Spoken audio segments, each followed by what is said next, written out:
विद्यार्थी मित्रो, या अगोदरच्या व्हिडिओमध्ये आपण संचाचे प्रकार बघितले. 4 प्रकार बघितले की ज्याच्यामध्ये singleton set, null set, finite set and infinite set असे 4 प्रकार त्याचे बघितले, त्याची उदाहरणं बघितली. आता आपल्याला बघायचं आहे इक्वल सेट्स, म्हणजेच ज्याला आपण समान संच असं म्हणतो. कुणाला म्हणायचं इक्वल सेट्स, समान संच कुणाला म्हणायचं बघूया आपण. समान संच कुणाला म्हणायचं आणि त्याची उदाहरणं बघूया. If 2 sets are there and each and every element is same in both set, then that both sets are called as equal sets. Suppose there is a set A and set B such that the element from set A and the element from set B are same or equal. Every element of B and every element of A is same. म्हणजे ए आणि बी असे 2 संच आहेत की ज्याच्यामध्ये प्रत्येक घटक दोन्ही संचामध्ये सारखा आहे. इथं त्याचा सिक्वेन्स मॅटर करत नाही, म्हणजेच त्याचा क्रम विचारात घ्यायचा नाही. पण संचातील घटक मात्र दोन्हीकडे जर सारखे असतील तर त्याला इक्वल सेट म्हणतात. Set A and set B are equal sets and that those sets are symbolically written as A is equal to B. म्हणजे जर 2 संचातील घटक सारखे असतील तर ते संच A बरोबर B अशा पद्धतीनं लिहिले जातात.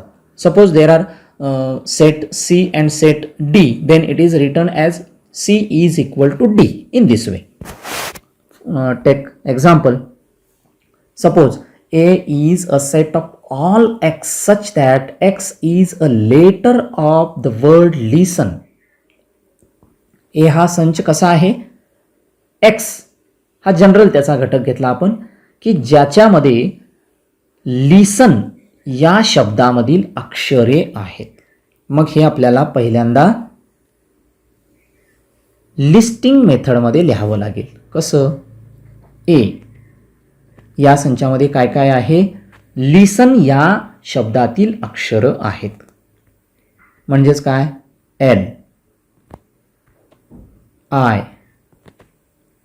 S, T, E,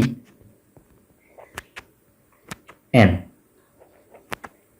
these are the elements of set A. म्हणजे हे गुणधर्म पद्धतीत दिलेलं आहे, ते आपण यादी पद्धतीमध्ये लिहिलं तेव्हा आपल्या लक्षात आलं की LISTEN म्हणजेच हे जे इलेमेंट आहेत हे इलेमेंट लिसन या शब्दातील आहेत. म्हणजेच आपण काय केलं, यादी पद्धतीत ते लिहून घेतलं. आता त्याच्या जोडीला दुसरा सेट दिलेला आहे. B is a set of all Y where Y is a letter of word silent. म्हणजे B हा संच पहिल्यांदा आपल्याला यादी पद्धतीत लिहावा लागेल की ज्याच्यामध्ये घटक कुठले आहेत, सायलेंट या शब्दातील अक्षर आहेत. मग सायलेंटमध्ये कोण आहे, एस आहे, आय आहे, एल आहे, ई आहे, एन आहे, टी आहे. लिहूया आपण. S, I, L, E, N आणि टी. आणि मग आता आपण या 2 संचांची तुलना करायची आहे. बघा इथं घटक काय काय आहेत आणि इथं घटक काय काय आहेत. एस आहे, इथं एस आहे, आय आहे, आय आहे, एल आहे, एल आहे, E, E, N, N, T, T. In both sets A and B, each and every element is same. There is no sequence in between A and B, but each and every element is same. At that time, set A and set B are called as equal set, and in symbolically it is written as A is equal to B. म्हणजे या 2 संचामध्ये जे घटक आहेत ते घटक एकसारखे आहेत, क्रम बदलला तरी चालतो. म्हणून त्या 2 संचांना समान संच म्हटले आणि ते सिम्बॉलिकली म्हणजे चिन्हामध्ये अशा पद्धतीनं A बरोबर B असं लिहिलं जातं. दुसरं उदाहरण बघूया. A is a set of all x where x is equal to 2n. x is equal to 2n and n belongs to n. म्हणजे n हे n हा स्मॉल n हा घटक नैसर्गिक संचातील घटक आहे. आणखीन अट आहे त्याच्यामध्ये, x हा कसा आहे, शून्यापेक्षा मोठा आहे पण 10 किंवा 10 पेक्षा लहान आहे. म्हणजे थोडक्यात 1 पासून 10 पर्यंतची संख्या आहे कोण, x. आणखीन अट काय, x is equal to 2n. x is equal to 2n म्हणजेच त्याला 2 न गुणलेली संख्या आहे. म्हणजे नैसर्गिक संख्या त्याला 2 न गुणलंय पण ती x कशी आहे, 0 पेक्षा मोठी आहे, 10 किंवा 10 पेक्षा लहान आहे. म्हणजे 10 पर्यंतची चालते, 11 चालणार नाही. अशा संख्या लिहायच्या आहेत ए या संचामध्ये. बघूया, 1 गुणिले 2 म्हणजे 2, 2 गुणिले 2 म्हणजे 4, 3 गुणिले 2 म्हणजे 6, 4 गुणिले 2 म्हणजे 8 आणि 5 गुणिले 2 म्हणजे 10. हे गुणल्यानंतर येणाऱ्या संख्या आहेत. प्रत्यक्षात see now set A is as 2, 4, 6, 8 and 10. Why 10 is taken? Because x is less than equal to 10. म्हणजे 10 किंवा 10 पेक्षा लहान आहे म्हणून तो 10 या संचामध्ये आपण घेतलेला आहे. याच्यामधला दुसरा भाग बघा, set B. Set B is of all y such that y is an even number.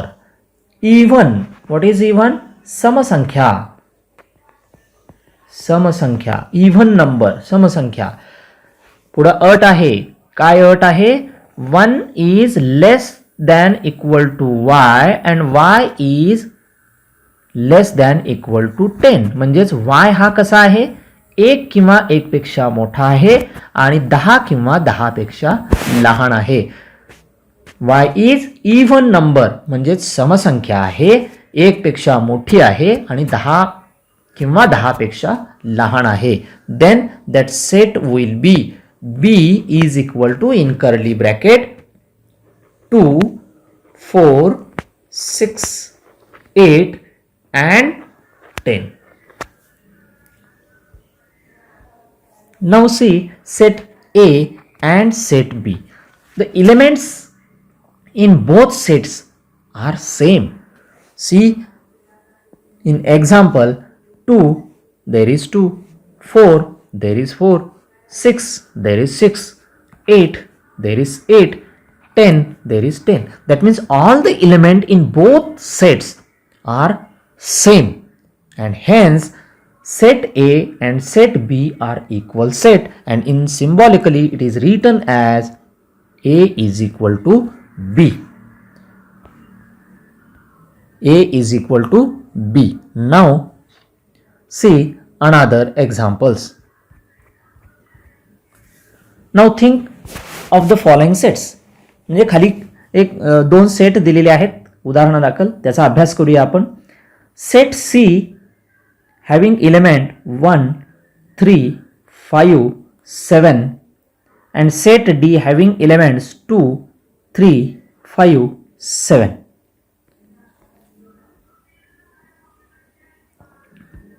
See here, are C and D equal sets? When we can say that set C and set D are equal? If the elements in set C and the elements set in set D are equal or same, then we can say set C and set D are equal sets. म्हणजे C आणि D equal set, समान संच कधी म्हणू शकतो आपण, दोन्ही संचातील घटक तेच ते असतील, सारखेच असतील तर त्यांना आपण समान संच इक्वल सेट म्हणतो. मग याच्यामध्ये जर विचार केला तर 1 हा सी या संचाचा घटक आहे पण डी या संचाचा घटक नाही. That means A belongs to C और 1 epsilon C but 1 not epsilon D, म्हणजे डी या संचामध्ये 1 नाही.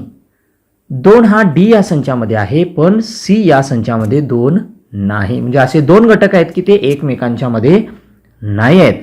म्हणून set C is not equal to set D, म्हणजे हे 2 संच समान संच नाहीत. लक्षात आलं असेल आपल्याला समान संच नेमकं कशाला म्हणायचं. तिसरं उदाहरण बघा. If A is equal to 1 2 3 in curly bracket and B is equal to 1 2 3 4 then A is not equal to B, verify it.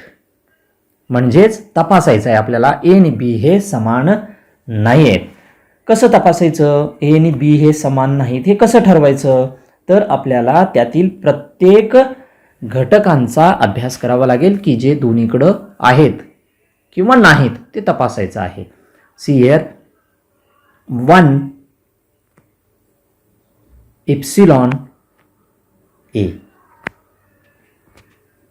1 epsilon B, म्हणजे एक हा ए या संचामध्ये पण आहे बी या संचामध्ये पण आहे. चला दुसरा घटक बघूया.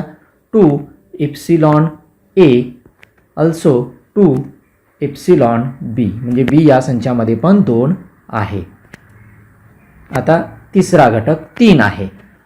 3 इप्सिलॉन ए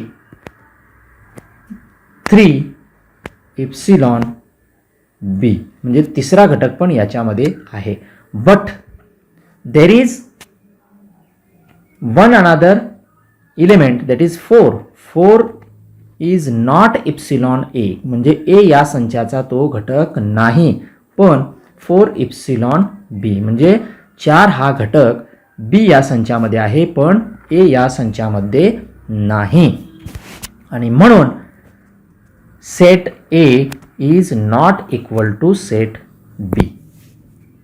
म्हणजे 1 2 3 हे घटक 1 2 3 इथं आहेत पण 4 हा घटक असा आहे की तो फक्त बी मध्ये आहे ए मध्ये नाही. याचा अर्थ ए आणि बी हे समान संच नाहीत and it is verified. See another example. 4th one. A is a set of all X where X is prime number. Prime number माहित आहेत आपल्याला, मूळ संख्या 2 3 5 7 11 13 17 19 अशा प्रकारे मूळ संख्या. And x is greater than 10, 10 पेक्षा मोठी आहे संख्या ती. त्याचबरोबर 20 पेक्षा लहान आहे, म्हणजे एक्स ही 10 ते 20च्या दरम्यानची आहे. 10 नाही 20 नाही, त्याच्या आतली 10 आणि 20 यांच्या दरम्यानची, 10 आणि 20 यांच्या दरम्यानची संख्या आहे एक्स. असा या गुणधर्माचा अर्थ आहे. मग आपल्याला काय करावं लागेल? ए हा सेट यादी पद्धतीनं म्हणजेच लिस्टिंग मेथडनं लिहावा लागेल. ए इज इक्वल टू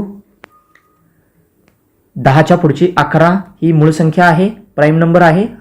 11 घेतली. 12 आहे नाही, 12ला 3 न भाग जातो, 4 न जातो, 2 न जातो, म्हणजे तो प्राईम नंबर नाही, मूळ संख्या नाही. 13 आहे, 14 नाही, 15 नाही, 16 नाही, 17 आहे, 18 नाही, 19 आहे. 20 घ्यायचा नाही कारण 20 पेक्षा लहान संख्या पाहिजे आणि 10 पेक्षा मोठी पाहिजे. या दरम्यानच्या संख्या आपण लिहिलेल्या आहेत, प्राईम नंबर्स लिहिलेले आहेत, मूळ संख्या लिहिलेल्या आहेत. हा एक सेट झाला. बी सेट आपल्याला दिलेला आहे. It is given as 11 13 17 19. मगासारखे आपण इथं लिहू शकतो की 11 इप्सिलॉन ए, 11 इप्सिलॉन बी, 13 इप्सिलॉन ए, 13 इप्सिलॉन बी. म्हणजेच 11 हा ए या संचाचा घटक आहे, बी या संचाचा घटक आहे. 13 एचा घटक आहे, 13 बीचा पण घटक आहे. अशा पद्धतीनं 17 epsilon A, 17 epsilon B, 19 epsilon A आणि 19 epsilon B. All the elements are same in set A and set B and hence set A is equal to set B. Understood? Okay, thank you.